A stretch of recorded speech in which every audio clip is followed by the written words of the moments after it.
Good morning. Welcome to Fresh Vibes. നമ്മൾ എന്നും പറയാറുണ്ട് എക്സസൈസിന്റെ ഇടയിൽ റെസ്റ്റ് മസ്റ്റ് ആണെന്ന്. അതുകൊണ്ട് തന്നെ നമ്മൾ ഇന്ന് രണ്ട് മോഡൽസിനും ഇവിടെ റെസ്റ്റ് കൊടുത്തിരിക്കുകയാണ്.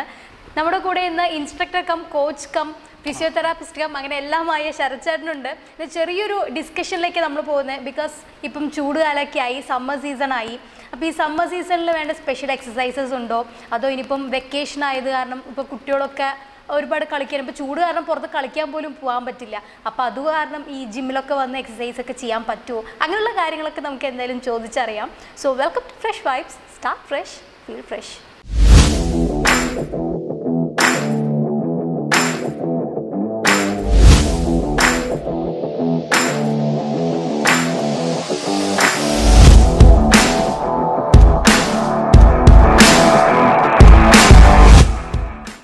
ഓക്കെ, അപ്പോൾ ശരച്ചേട്ടെ, ഇപ്പോൾ സമ്മർ വെക്കേഷനായി, അപ്പോൾ ചൂടും ഭയങ്കര കൂടുതലാണ്. പുറത്തൊന്നും ഇറങ്ങിയില്ലെങ്കിൽ വെക്കേഷൻ സമയത്തായിരിക്കും കുട്ടികളൊക്കെ ഒന്ന് പുറത്തിറങ്ങി ഒന്ന് മെയ് അനങ്ങി കളിക്കുക എന്ന് പറയുന്ന ഒരു സംഭവം ഉണ്ടായിരുന്നു. ഇപ്പം എന്തായാലും ഇപ്പോൾ ചൂടത്ത് പുറത്തിറങ്ങാൻ പറ്റില്ല എന്ന് എല്ലാവരും പറയുന്നുണ്ട്. അപ്പോൾ പുറത്തിറങ്ങി കളിക്കാനും ഇനിയിപ്പോൾ വീട്ടിൽ നിന്ന് വിടില്ല, കുട്ടികൾക്ക് കളിക്കാൻ പോകണമെന്നുണ്ടെങ്കിൽ പോലും വീട്ടിൽ നിന്ന് വിടില്ല. അപ്പോൾ ശരച്ചേട്ടൻ്റെ മോനെ പുറത്ത് വിടുമോ കളിക്കാൻ? തീർച്ചയായിട്ടും. പക്ഷേ ഇതന്നെ ഇപ്പോഴത്തെ ഈ സൺ ടാൻ അല്ല സൺബേൺ ഉണ്ടാകുന്ന ഒരു പ്രോബ്ലം കൊണ്ട് നമ്മൾ കുട്ടികളെ പൊതുവെ പുറത്തുവിടാൻ പേടിക്കുന്നുണ്ട്. ആരും വലിയ ആൾക്കാർ പോലും ഇറങ്ങാൻ പറ്റാത്തൊരു കണ്ടീഷനാണ് രാവിലെ. അതുകൊണ്ട് ഇപ്പം നൈറ്റ് ലൈഫിലേക്ക് നമ്മൾ കൂടുതൽ പോകേണ്ടി വരും തോന്നുന്നു. കാരണം രാവിലെ ഡേ ടൈം നമുക്കൊരു ഹൊറിബിൾ കണ്ടീഷനിലേക്ക് നീങ്ങിക്കൊണ്ടിരിക്കുകയാണ്. അപ്പം എങ്ങനെയാണ് നമുക്ക് ഈ സമയത്ത്, ഈ ചൂട് സമയത്ത് എക്സസൈസ് എങ്ങനെയൊക്കെ വേറെ ടൈപ്പിൽ ചെയ്യാനുണ്ടോ, അതോ ഇപ്പോൾ പുറത്തൊന്നും പോകാൻ പറ്റാത്ത കാരണം ഇപ്പോൾ കുട്ടികൾക്ക് സ്പെഷ്യൽ എക്സസൈസ് നമുക്ക് ഇവിടെ കൊടുക്കാൻ പറ്റുമോ, എങ്ങനെയൊക്കെയാണ്? എക്സസൈസ് എപ്പോഴായാലും നമുക്ക് ആവശ്യമാണ്. എക്സസൈസ് എന്ന് വെച്ച് കഴിഞ്ഞാൽ നമ്മൾക്ക് ചൂട്, തണുപ്പ് അല്ലെങ്കിൽ പിന്നെ മഴക്കാലം ഒന്നും വേർതിരിക്കാൻ പറ്റില്ല. പക്ഷെ അതിൽ നമ്മൾ കുറേ പ്രിക്കോഷൻസ് എടുക്കാനുണ്ട്. അതായത് സമയം നമുക്ക് ചിലപ്പം ഡേ ടൈമിൽ നമുക്ക് ചെയ്യാൻ പറ്റണമെന്നില്ല. കാരണം എക്സ്ട്രീം ചൂട് ഉള്ള സമയത്ത് നമുക്ക് ചിലപ്പം ഡീഹൈഡ്രേഷൻ അടിക്കാം, നമുക്ക് ചിലപ്പം സിക്ക് ആവാനുള്ള ചാൻസസ് ഉണ്ട്. നമുക്ക് ഈ ഡയേറിയ അല്ലെങ്കിൽ വയറിളക്കം, ഛർദി ഇങ്ങനത്തെ പ്രശ്നങ്ങളൊക്കെ പോകാൻ, അല്ലെങ്കിൽ അധികം മസിൽ ഇഷ്യൂസാണ് കൂടുതലും കണ്ടുവരുന്നത്. വേനൽക്കാലത്ത് പൊതുവേ നമ്മളിപ്പം ഏത് ക്ലിനിക്സിൽ നോക്കിക്കഴിഞ്ഞാലും അല്ലെങ്കിൽ ബോഡി പെയിൻ്റെ കാര്യത്തിൽ നോക്കുകയാണെങ്കിൽ ഏറ്റവും അധികം ആൾക്കാർക്ക് കഴുത്ത് വേദനയും നടുവേദനയും മുട്ടുവേദനയും ഒക്കെ വരുന്നത് ഈ ഒരു സമയത്താണ്, സമ്മർ സീസണിലാണ്. കാരണം സമ്മർ സീസണിൽ പൊതുവേ വെള്ളം കുടിക്കുന്നത് മുന്നേ പറഞ്ഞ പോലെ നമ്മൾ വെള്ളം കുടിക്കുന്നത് വളരെ കൂടുതലാണ് നമ്മൾ ധരിക്കുന്നുണ്ടെങ്കിൽ പോലും അത് വളരെയധികം കുറവാണ്. കാരണം നമ്മളെപ്പോഴും സ്വാഭാവികമായി 1-2 ലിറ്റർ വെള്ളം കുടിക്കുന്ന സ്ഥലത്ത് 6-7 ലിറ്റർ വെള്ളം കുടിക്കേണ്ട അത്രയും ചൂട് ഇപ്പം നമുക്ക് പോകുന്നുണ്ട്. വെള്ളം കുടിക്കേണ്ടത്, വെള്ളം എപ്പോഴും കുടിച്ചുകൊണ്ടേയിരിക്കണം. അതായത് വെള്ളത്തിനെ നമ്മൾ വായി എപ്പോഴും വെറ്റാക്കിക്കൊണ്ടേയിരിക്കണം. അതായത് കയ്യിൽ നമ്മളിപ്പോൾ ഫോറിൻ കൺട്രീസിൽ നിന്നൊക്കെ വരുന്ന നമ്മൾ ടൂറിസ്റ്റുകളെ കണ്ട് കാണും, കയ്യിൽ എപ്പോഴും 1 ലിറ്ററിൻ്റെ ബോട്ടിലോ അല്ല 1/2 ലിറ്ററിൻ്റെ ബോട്ടിൽ കയ്യിൽ ക്യാരി ചെയ്തുകൊണ്ടാണ് അവിടെ നടക്കുന്നത്. കാരണം സിപ്പ് ചെയ്തുകൊണ്ട് വായി നനച്ചുകൊണ്ടേ അവർ നടന്നുകൊണ്ടുണ്ട്. അതുപോലെ എക്സസൈസ് ചെയ്യുമ്പോഴും ഇത് മസ്റ്റാണ്. എല്ലാവരും ഒരു വെള്ളത്തിൻ്റെ ക്യാൻ വെച്ചെടുത്ത് പോയി കുടിക്കുന്നതിന് പകരം നമ്മൾ ഒരു ബോട്ടിലിൽ വെള്ളം കരുതി എപ്പോഴും കൂടെ തന്നെ വെച്ച് ഒരു ബോട്ടിൽ എന്ന് പറഞ്ഞാൽ നമ്മൾ പെറ്റാണ്, അതിനെ നമ്മൾ കൂടെ തന്നെ എടുത്ത് നടക്കുക. എക്സസൈസ് ചെയ്തുകൊണ്ടേയിരിക്കുമ്പോൾ അതിനെ സിപ്പ് ചെയ്തുകൊണ്ടേയിരിക്കാം. സിപ്പിംഗ് സിസ്റ്റത്തിലേക്ക് വരാം. സിപ്പ് ചെയ്യുമ്പോൾ നമ്മളെ ബോഡി ഹൈഡ്രേറ്റ് ചെയ്തുകൊണ്ടിരിക്കും. നമ്മൾ വെറുതെ ഇരിക്കുമ്പോഴും വേർക്കുന്ന ഒരു കണ്ടീഷനാണ്. അന്നേരം എക്സസൈസ് ചെയ്യുമ്പോൾ അതിൻ്റെ എക്സ്ട്രീം ലെവലിലാണ് നമ്മൾ സ്വെറ്റ് ചെയ്ത് പോകുന്നത്, നമ്മൾ വാട്ടർ ലോസ് ഉണ്ടാകുന്നത്. കാരണം എക്സസൈസ് ഒഴിവാക്കേണ്ട ആവശ്യമില്ല, അതിൻ്റെ ഇൻറ്റൻസിറ്റി കുറക്കാം, ചെയ്യുന്നതിൻ്റെ ഇൻറ്റൻസിറ്റി കുറക്കാം, റെസ്റ്റിംഗ് പീരീഡ് കൂട്ടാം.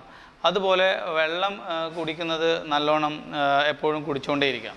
കാരണം വാട്ടറാണ് ഏറ്റവും വലിയൊരു നെസസിറ്റി. വെള്ളം നമ്മൾ മാക്സിമം ഇൻടേക്ക് ചെയ്യുക. അതുപോലെ തന്നെ നമ്മൾ വർക്കൗട്ട്സിൻ്റെ ടൈമിങ് കുറച്ച് നേരത്തെ ചെയ്തോളൂ. ഈ എക്സ്ട്രീം ചൂടിൻ്റെ സമയത്ത് ചെയ്യേണ്ട രാവിലെ വൈകിട്ടൊക്കെ ചെയ്യാം. അതിന് ഇൻഡോർ ഔട്ട്ഡോർ എന്നൊന്നുമില്ല. ഔട്ട്ഡോർ ചെയ്യാൻ പറ്റാത്തതുകൊണ്ട് നമ്മൾ ഇൻഡോർ കൂടുതൽ പ്രിഫർ ചെയ്യുക.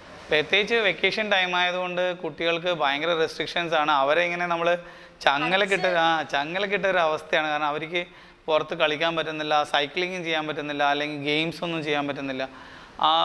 നല്ല ഈ പാരൻസിന് ശരിക്കും പറഞ്ഞാൽ കുട്ടികളെ ഒരു എക്സസൈസിൻ്റെ കൾച്ചറിലേക്ക് കൊണ്ടുവരാൻ പറ്റിയ സമയമാണ് വെക്കേഷൻ.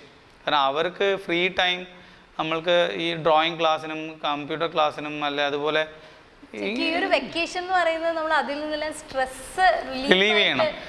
പക്ഷെ പാരൻസ് പിന്നെയും ചെയ്യുന്നത് അവരെ ട്യൂഷൻ ക്ലാസ്സിന് വിടുന്നു, അല്ലെങ്കിൽ മറ്റുള്ള ക്ലാസ് സിസ്റ്റത്തിന് സ്ട്രെസ് കൊടുക്കുകയാണ് ചെയ്യുന്നത്. കാരണം അവർ കുട്ടികളെ കളിക്കാൻ വിടുക. അതുപോലെ തന്നെ നമ്മൾക്കിപ്പം ഗെയിമാണ് പ്രൊമോട്ട് ചെയ്യേണ്ടത്. ആക്ച്വലി നമ്മൾ എക്സസൈസ് പ്രൊമോട്ട് ചെയ്യുന്നേ ഇല്ല. ഗെയിം പ്രൊമോട്ട് ചെയ്യാന്ന് പറയുമ്പോൾ മൊബൈൽ ഗെയിം അല്ല, മൊബൈൽ ഗെയിമാണ് എല്ലാവരും പോകുന്നത്. അതിലാണ് റെസ്ട്രിക്ഷൻ കൊടുക്കേണ്ടത്. കാരണം ഇപ്പം കണ്ണിന് വലിയൊരു ആപത്താണ് ഇപ്പോൾ മൊബൈൽ എന്നുള്ള ഒരു സ്റ്റഡീസ് വന്നിട്ടുണ്ട്. പ്രത്യേകിച്ച് കുട്ടികൾക്ക് കണ്ണിന് വരുന്ന പ്രശ്നങ്ങൾ, മൊബൈൽ ഉപയോഗിച്ചുകൊണ്ട് വരുന്ന പ്രശ്നങ്ങൾ കറക്റ്റ് ചെയ്യാൻ പോലും പറ്റുന്നില്ല എന്നാണ് പറയുന്നത്. അന്നേരം അതുപോലെ അവർക്ക് തീർച്ചയായിട്ടും ബിഹേവിയറൽ ഡിസോർഡേഴ്സ്, അതുപോലെ കുട്ടികൾക്ക് ദേഷ്യം വരിക, വാതിലടച്ച് റൂമിനുള്ളിൽ കയറി കൂടുക, അങ്ങനെയുള്ള ബിഹേവിയറൽ ഡിസോർഡേഴ്സ് പോലും മൊബൈൽ ഫോൺ വരുന്നുണ്ട്. പിന്നെ ഇപ്പോൾ സമൂഹത്തിൽ കണ്ടുവരുന്ന അഡിക്ഷൻസ്, അതായത് ഡ്രഗ് അഡിക്ഷൻസ് അല്ലെങ്കിൽ ഇങ്ങനെയുള്ള ആൽക്കഹോളിക് അഡിക്ഷൻ, കുട്ടികൾ ഇപ്പോഴത്തെ യൂത്തിനെ സ്കൂൾ ലെവലിൽ പോലും അൺഹെൽത്തി കണ്ടീഷൻസിലേക്ക് വലിച്ചഴിച്ച് കൊണ്ടുപോകുന്നുണ്ട്. അതായത് ഈ ഡ്രഗ്സ് പോലത്തുള്ള കാര്യങ്ങൾ ഇപ്പം പയ്യന്നൂർ പോലുള്ള ചുറ്റുപാടും എല്ലായിടത്തും എല്ലാ സ്ഥലത്തും ഇപ്പോൾ കണ്ടുവരുന്ന ഡ്രഗ് അഡിക്ഷനിലേക്കും മറ്റുള്ള നർക്കോട്ടിക് ആക്ടിവിറ്റീസിലേക്കും കുട്ടികൾ പോകുന്നുണ്ട്. അതിനുള്ള മെയിൻ റീസൺ അവർ ഹെൽത്തിനെ പറ്റി കോൺഷ്യസ് അല്ല എന്നുള്ളതാണ് കണ്ടീഷൻ. കാരണം അവരെ ഹെൽത്ത് കോൺഷ്യസ് ആക്കണമെങ്കിൽ അവരെ നിർബന്ധമായും എക്സസൈസ് ചെയ്തേ പറ്റൂ. പക്ഷെ പാരൻസിനൊരു തെറ്റിദ്ധാരണയുണ്ട്, ഇത്ര വയസ്സ് കഴിഞ്ഞാലേ എക്സസൈസ് ചെയ്യാൻ പാടുള്ളൂ, ഇല്ലെങ്കിൽ അവർ നീളം കുറഞ്ഞു പോകും, ഇല്ലെങ്കിൽ അവർ എക്സസൈസിനോട് കൂടുതൽ താല്പര്യം വരും, ശരീരത്തിനോട് താല്പര്യം. ശരിയാണ്, എക്സസൈസ് ചെയ്ത് കഴിഞ്ഞാൽ ഹൈറ്റ് കുറയും എന്ന് പൊതുവേ പറഞ്ഞു. അതൊക്കെ തെറ്റിദ്ധാരണയാണ്. കാരണം ഞാനൊക്കെ എൻ്റെ 13-14 ഇയേഴ്സിൽ എക്സസൈസ് ചെയ്യുന്നുണ്ട്. അങ്ങനെയാണ് ഞാൻ കുള്ളനായിട്ടായിരിക്കും ഇപ്പോൾ ജീവിക്കേണ്ടത്. ആ സമയത്ത് ഞാൻ ഹെൽത്തിൽ കോൺഷ്യസ് ആയതുകൊണ്ട് അല്ലെങ്കിൽ എക്സസൈസ് ചെയ്തുകൊണ്ട് ഞാനൊരു ആൽക്കഹോളിക്കോ അല്ലെങ്കിൽ ഞാനൊരു സ്മോക്കറോ അല്ല. കാരണം നമ്മൾ നോൺ സ്മോക്കിംഗ് അല്ലെങ്കിൽ ആൽക്കഹോളിക് അല്ലാതിരിക്കണമെങ്കിൽ നമ്മൾ കുറച്ചും കൂടി കോൺഷ്യസ് ആവണം, അല്ല അതിനെപ്പറ്റി അവയർനെസ് വേണം. നമുക്ക് നമ്മുടെ ശരീരത്തിനെ സൂക്ഷിക്കാൻ പറ്റാത്തൊരു കാലഘട്ടങ്ങളിൽ പോകുമ്പോൾ ഇങ്ങനെയുള്ള അവസ്ഥയിൽ പോകുന്നുള്ളൂ. അല്ല വീടിൻ്റെ സാഹചര്യമായിരിക്കാം. കാരണം പാരൻസ് മസിലിനെ പേടിക്കുന്നു അല്ലെങ്കിൽ എക്സസൈസിനെ പേടിക്കുന്നു. അവർക്ക് സിഗരറ്റ് വലിക്കുന്നതിനും കള്ളുകൂടിയതിനും പേടിയില്ലാത്തൊരു കണ്ടീഷനാണോ ഈ സമൂഹം പോകുന്നത്? കാരണം കുട്ടികൾ മൊബൈൽ ഉപയോഗിക്കുന്നതിലോ അല്ലെങ്കിൽ കള്ളു കുടിക്കുന്നതിലോ അല്ലെങ്കിൽ രാത്രി ലേറ്റായി വന്ന് കയറുന്നതിലോ അവർക്ക് ടെൻഷൻ ഇല്ലേ? അവർക്ക് പിന്നെ വ്യായാമം ചെയ്യുന്നതിലാണ് ടെൻഷൻ. എക്സസൈസ് ചെയ്ത് എന്തെങ്കിലും ആയിപ്പോകുമോ? തീർച്ചയായിട്ടും ഒന്നും സംഭവിക്കുന്നില്ല. വ്യായാമം ഏറ്റവും അത്യാവശ്യമാണ്. 10 വയസ്സുള്ള കുട്ടിയായാലും 5 വയസ്സിലെ കുട്ടിയായാലും ഇനി 7 വയസ്സിലെ കുട്ടിയായാലും ഇനി 14 വയസ്സുള്ള കുട്ടിയായാലും വ്യായാമം പല വിധത്തിൽ ചെയ്യാം. അവർക്ക് ഡാൻസിന് പോവാം, അല്ലെങ്കിൽ ഗെയിംസ് കളിക്കാം, അല്ലെങ്കിൽ എന്തെങ്കിലും മാർഷൽ ആർട്സിന് പോയി ചേരാം, അല്ലെങ്കിൽ ഇതുപോലെ ജിം ആക്ടിവിറ്റി. ഇപ്പം ജിമ്മിലൊക്കെ സാധാരണ ഇതിൽ എന്തായാലും ഒരു പെർട്ടിക്കുലർ ഏജ് കഴിഞ്ഞാൽ മാത്രമേ ലിഫ്റ്റിംഗ് പറ്റുള്ളൂ. കാരണം അതൊക്കെ ഒരു 14 ഇയേഴ്സ് 13 ഇയേഴ്സ് കഴിഞ്ഞ കുട്ടികൾക്ക് മാത്രമേ അത് ചെയ്യാൻ പറ്റുള്ളൂ. അതുപോലെ 4 ഇയേഴ്സൊക്കെ കഴിഞ്ഞ കുട്ടികൾക്ക് കരാട്ടെ, തായ്ക്കോണ്ടോ, കളരി ഇങ്ങനെയുള്ള ആക്ടിവിറ്റീസൊക്കെ പറയാം. അവർക്ക് ശരീരം അല്ലെങ്കിൽ മനസ്സും ശരീരവും ഒരുപോലെ എത്തുന്ന സ്ഥലത്ത്, അതായത് നമുക്ക് മനസ്സിലാവാൻ പറ്റുന്ന പ്രായം തൊട്ട് അവർക്ക് ആ കാര്യങ്ങളൊക്കെ ചെയ്യാം. അല്ലെങ്കിൽ ഇപ്പോൾ നമ്മുടെ സൊസൈറ്റിയിൽ പിന്നെ ഡാൻസ് സ്കൂൾസ് ഉണ്ട്, അല്ലെങ്കിൽ നിങ്ങളിപ്പോൾ കഴിഞ്ഞ എപ്പിസോഡ്സിലൊക്കെ കഴിഞ്ഞ സുംബ പോലത്തെ ക്ലാസ്സുകളുണ്ട്. അതിലൊക്കെ കുട്ടികൾക്ക് നല്ല ഒരു ഹാപ്പിനെസ് കിട്ടും, അല്ലെങ്കിൽ അവർക്ക് എൻജോയ് ചെയ്ത് ചെയ്യാൻ പറ്റുന്ന എക്സസൈസുകൾ. അന്നേരം എന്തെങ്കിലും ഒരു എക്സസൈസിലേക്ക് ഇട്ട് അവരെ അതിലേക്ക് താല്പര്യം വളർത്തലാണ് ഒരു പാരൻസ് ചെയ്യേണ്ട ഏറ്റവും വലിയ വിഷയം. നമ്മളൊരു വീട്ടിൻ്റെ ഉള്ളിൽ 20 ലക്ഷവും 15 ലക്ഷവും മുടക്കി ഹോം തിയേറ്റേഴ്സ് ഉണ്ടാക്കുന്നുണ്ട്.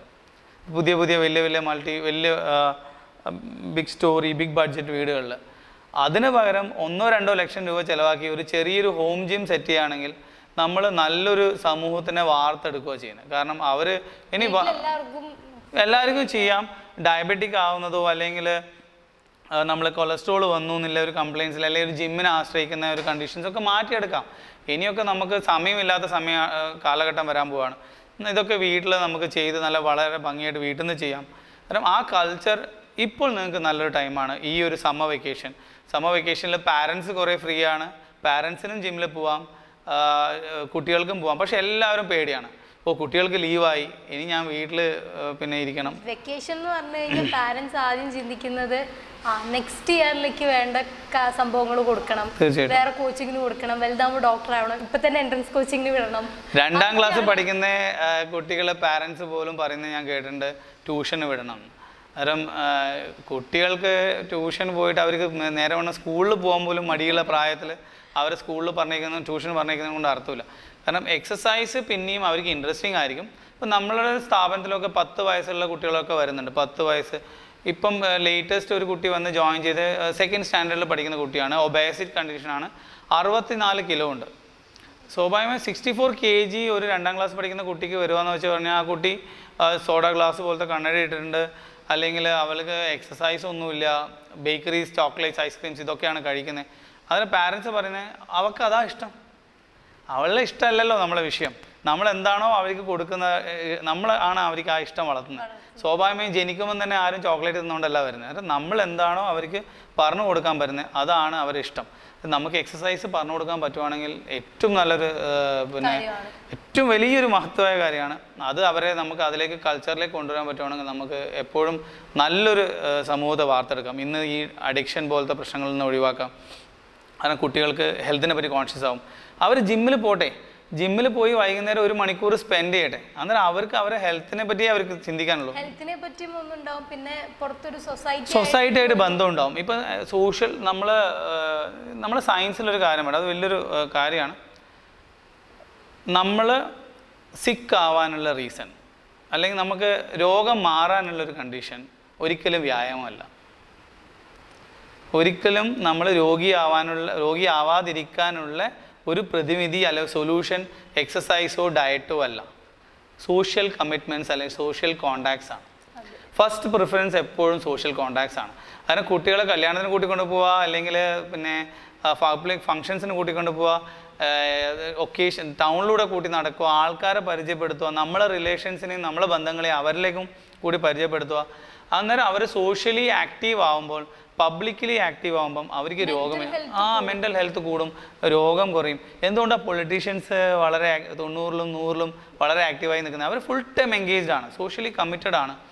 എക്സസൈസിന് അതുപോലെ ഡയറ്റിനൊക്കെ ഒരു 4-മത്തെയോ 5-മത്തെയോ സ്ഥാനം മാത്രമേ ഉള്ളൂ. ഫിസിക്കൽ ഹെൽത്തിനെക്കാട്ടിലും നമ്മൾ മെയിൻ ഇമ്പോർട്ടൻസ് കൊടുക്കേണ്ടത് മെന്റൽ ഹെൽത്തിന് തന്നെയാണ്. തീർച്ചയായിട്ടും മെന്റൽ ഹെൽത്ത് ഉണ്ടാവണമെന്നുണ്ടെങ്കിൽ അതിന് നമ്മുടെ ചുറ്റുമുള്ള ആൾക്കാരെ വിചാരിക്കും വേണം.